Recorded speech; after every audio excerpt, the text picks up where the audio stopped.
सोचिए, आप रात में सो रहे हैं और आसपास कोई नहीं है। चारों तरफ अंधेरा ही अंधेरा है। अचानक आप महसूस करते हैं एक ठंडा हाथ आपका गला दबा रहा है। आप जूझ रहे हैं, सांसें रुकने लगी है।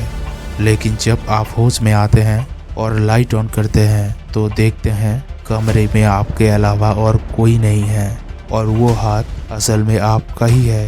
ये किसी मूवी का सीन नहीं है या ये कोई बुरा सपना भी नहीं है। ये एक हकीकत है। इसका नाम है एलियन हैंड सिंड्रोम, जहां एक इंसान को उसका अपना हाथ ही मार देता है।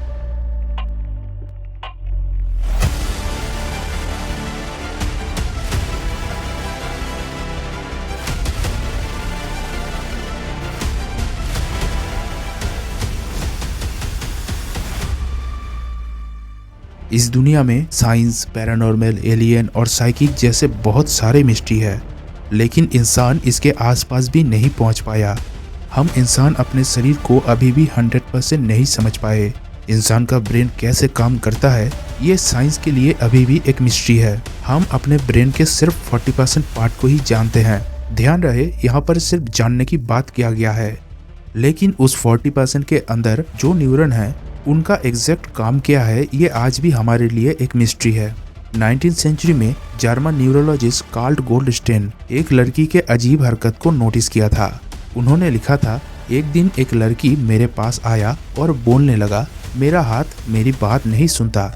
मैंने सोचा शायद वो मेरे साथ मजाक कर रहा है, लेकिन मैं हैरान रह गया जब मैंने देखा उसके राइट हैंड अपने आप ही हिल रहा था। कभी अपने गर्दन को दबा रहा था और कभी अपने कपड़े के बटन को खोल रहा था, लेकिन वो लड़की बिल्कुल शांत बैठी हुई थी। मैं समझ गया ये कोई मानसिक बीमारी नहीं थी, बल्कि दिमाग में न्यूरोलॉजिकल डिफेक्ट के कारण ये हो रहा था।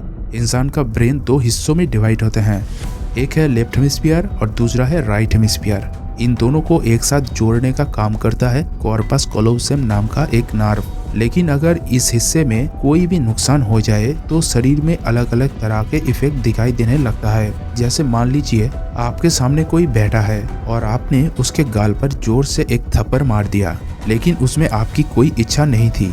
या फिर टीवी देखते देखते आपने बिना सोचे ही टीवी बंद कर दिया, लेकिन यहाँ पर भी आपकी कोई मर्जी नहीं थी। 1980 में अमेरिका में एक लड़की के अंदर ऐसा ही एक सिंड्रोम दिखा गया था। उस लड़की के लिए इस सिंड्रोम इतना खौफनाक हो गया था कि उसने अपने हाथ को कपड़े से बांध कर रखना शुरू कर दिया। इटली हैंड, मैड लव और डॉक्टर स्ट्रेंज लव जैसे फिल्मों में इस सिंड्रोम को और भी रियलिस्टिक तरीके से दिखाया गया है। 19th सेंचुरी में 3 लाख से भी ज्यादा केसेस रिपोर्ट हुई थी, लेकिन इसका कोई परमानेंट सॉल्यूशन आज तक नहीं मिला है। असल में इस तरह के रोग का कोई सही इलाज अभी तक नहीं मिला है, क्योंकि साइंस अभी तक पूरी तरह से समझ ही नहीं पाया है कि इंसान का ब्रेन कैसे काम करता है। इस दुनिया में ऐसे कई सारे राज हैं जो हम देखते तो हैं लेकिन समझ नहीं पाते। क्या हम अपने शरीर के मालिक हैं या शरीर कभी कभी हमें कंट्रोल करता है? और क्या कोई अनजानी शक्ति हमारे अंदर ही बसती है?